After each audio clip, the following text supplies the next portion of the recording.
Yo, hey, your boy Teofimo Lopez is out here wilding.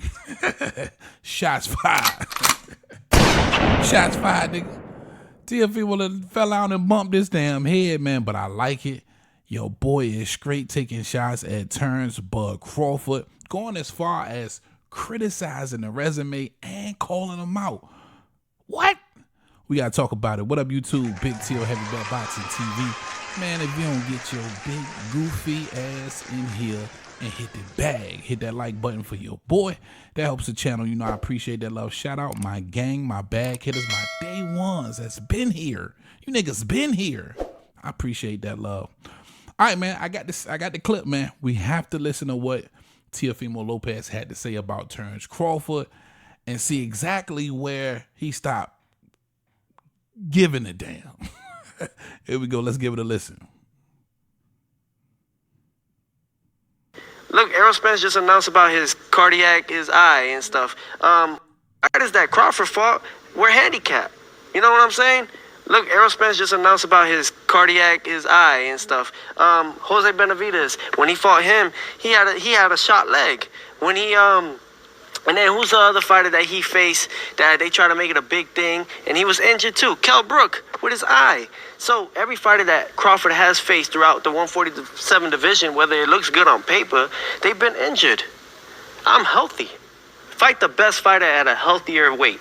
Let's do it. Hey. Now, these are all the same talking points that people have pointed out in the past when it came to Bud Crawford and criticizing his resume. You know, they talk about the Kell Brook. They talk about the Benavidez fight. Now they're going to be talking about, unfortunately, the Errol Spence fight. This is nothing new. These are things that, of course, Teofimo Lopez either heard or maybe he's paid attention to Terrence Crawford's career. But it's what he's using as ammunition to get a fight done with Bud Crawford. Now, we know Bud Crawford's state right now. He's in limbo, basically, waiting for the rematch with Errol Spence. Errol Spence come out of nowhere. And when I say nowhere, I mean no damn where, with an eye injury. You mentioned him call it a cardiac, but it's a cataract on his eye. Errol Spence said he had to, surgically get that removed. And now that's going to be 6 to 8 weeks as far as, healing up from that injury, that surgery. Where does that leave Crawford? Shout out my guy, Mark Nash TV. He's supposed to be trying to do a little bit of investigating, trying to see if it's any way contractually Bud Crawford could get out of this obligation, being that this was an injury that was hidden. We would only know if we had that contract language. But I think it's completely unfair to Bud Crawford for Errol Spence to have went into that fight now, seemingly with an eye injury, and also the huge backlash Errol Spence has been getting is the fact that he activated his rematch clause, knowing that he still couldn't see out of his right eye, knowing that he needed cataract surgery for his right eye. And I believe if we would have allowed him to, he would have beat us in the head for another bag and a wash in December. But fast forward to now, he gets the cataract surgery. He's got one eye. He's out of it. Bud Crawford doesn't have a fight. Teofimo Lopez is it's a big fight for Bud Crawford, right? Now I know everybody is pointing the finger at Jerron Bruce Ennis, like, yo, if you're not going to fight the rematch with Errol Spence, you're still a 3-belt unified champion at 47. You have Jerron Bruce Ennis out there who basically was giving your IBF scrap, try and become undisputed again at 47. If you're not interested in 47, why hold on to those other 3 belts? You need to go ahead and defend those scraps. Makes sense. And I'm not here to argue against that. I agree. wholeheartedly.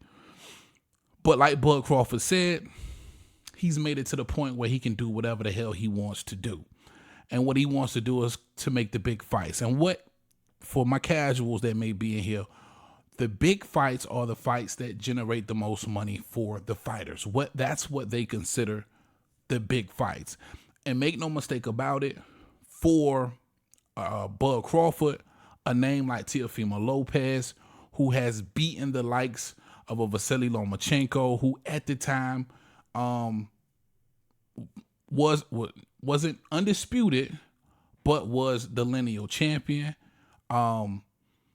In 35, turns around, beats the lineal champion at 40 in a Josh Taylor. And it looks like there's a pattern here for Teofimo Lopez where he targets the lineal champions. Because if you let him tell it, he's basically 2 times undisputed as well.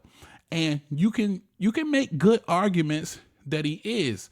Now, technically, he isn't, because the lineal champions he beat, they were stripped of certain titles, right?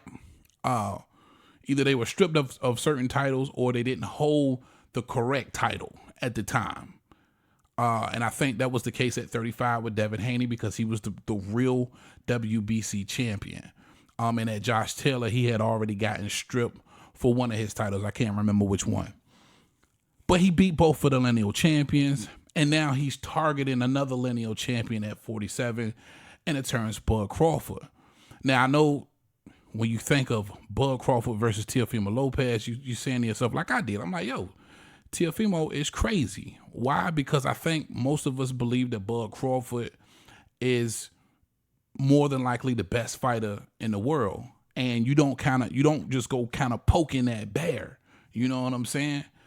You're not hearing anybody really calling Bud Crawford out outside of a Jerron Boots Ennis, and definitely nobody from a lower weight class. I can't think of anybody from 140 or below to be bold enough to throw rocks at the crown up at 47 at Bud Crawford. Facts don't care about your feelings. Shit, you got to give Teofimo a lot of credit for just being ballsy and wanting to dare to be great, and see Bud Crawford at 147 pounds.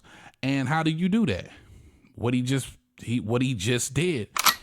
Take shots at his resume. And I think for most fighters, that's probably one of the most disrespectful things that you can do, is take shots at their accomplishments, at their resume, kind of discredit them from some of their biggest victories. If you want to try and get under somebody's skin, that's one way of doing it. And we got to see how Bud Crawford responds. I'm making this video just saying, listen, I don't think it's a far-fetched fight. Bud Crawford is looking for big names. Teofimo Lopez has a name. He has a name that's bigger than Jerron Boots Ennis. If he can't get Canelo Alvarez or any of these other big names that people really know to make those big pay-per-view fights, Teofimo Lopez is there. And that's something that you most definitely could put on pay-per-view. And I think it could do some decent numbers. That is most definitely an option for Bud Crawford. But you guys let me know what you think in the comment section about that, man. Teofimo Lopez, crazy. Straight crazy. Throwing rocks at the crown from 40, poking the bear, busting off shots. Most motherfuckers don't know shit about boxing.